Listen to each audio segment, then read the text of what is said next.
Здравейте. Мислех да не го правя турски, поне приятели ми звънят и викат, махни ги те от твоя профил, махни ги, дето обиждат. Сега, иска първо да се извиня за лисицата. Но лисицата не беше убита, не беше малтретирана, нищо. Тия, които вчера ма хейтваха, както и там да ме обиждат, че съм бил такъв ли не изрод, сега ще им покажа нещо. Е това пиленце, защото съм изрод, е това пиленце с едно крилце. Ето вижда нещо му следи къде му е. С едно крилце. Значи, защо е с едно крилце? Заради един хищник. Дали е било бялка, дали е било лисица, дали е било нещо друго плъх. Но това е с едно крилце.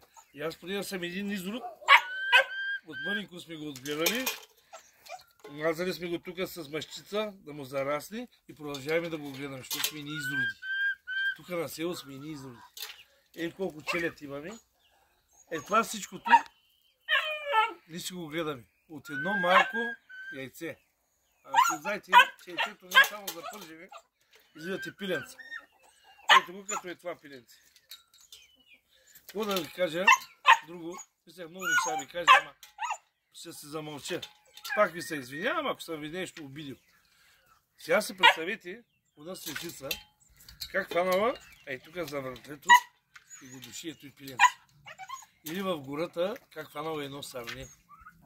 Нали, защото всичките сте станали едни природозащитници, ама не виждате, че това на нас ни е труд от едно яйце. Примерно е това се казва героя. Е това пиленце му викаме героя, защото оцеля. Да, нали? Сега не го знам. Ето, вижте какво е хубаво, защото оцеля. Сега, друго какво да кажа? Вече не знам. Пратихте ми 3 проверки. За една, айде да не казвам каква ли са, за един хищник. За един хищник 3 проверки ме прати. От БАБХ, полиция, горско и за какво? Значи тези кокошки гледаме ние да оцеляваме. Ние не ги гледаме тези кокошки или си не ги ловим за кеф. Браво. Всяко едно той сме го отгледали от яйчице. И ако знаете как става, тогава ще говорите и ще обиждате, че сме изроди, че сме гадови.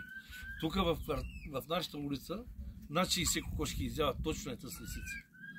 Вървете, обяснете го ето и, че съм изрод. Съм фанал лисицата на баба Бакия, дето 6 кокошки и изеди лисицата за една нощ и плаче жената със сълзи. Или на някои други. На баба Гина 20 косур кокошки. И какво? Ние сме изроди, че сме фанали и на лисицата. Да, пуснахме я. Искате да я пускат. Ми пуснаха. Ама може да се ме пуснал от стоя мост с един камък на врата. Ама може да се ме... Значи, искайте поне, нали сте културни такива, кажете освободи я. Освободил съм. Под натиск. Аз сега обяснете, да дойде до вечера при баба Бакия, да изземи пак кокошките от жена утре да реве, къв съм изрод. И те. Ами какво да ви кажа друго? Ние сме на село Тей. Ловим ги, за да съществуваме. Не ги ловим от кеф. Да знаете. Хайде, останете с здрави и искам нещо последно да кажа. Не ме прави. Искам нещо да кажа последно. Моля, защото никого не гоня, не трия коментари, оставя съм свобода на словото и на печата. Демокрация. Да.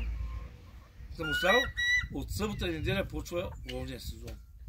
Значи тогава ще се качвам с убити животи, които закона ми разрешава. Сега закона не ми разрешава много да задържам лисиците, пускам ги, ловя ги и пускам. И така, напуснете ми стаята, доброволно, като ви харесва, какво качвам. Иди, това кажа често. Какво ти ви харесва? И край. Значи, злобни коментари.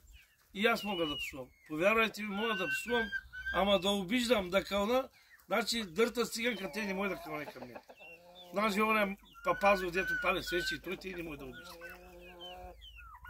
Хайде сега, остани със здраве. Пак, коментирайте, нали? Хайде, живи и здрави.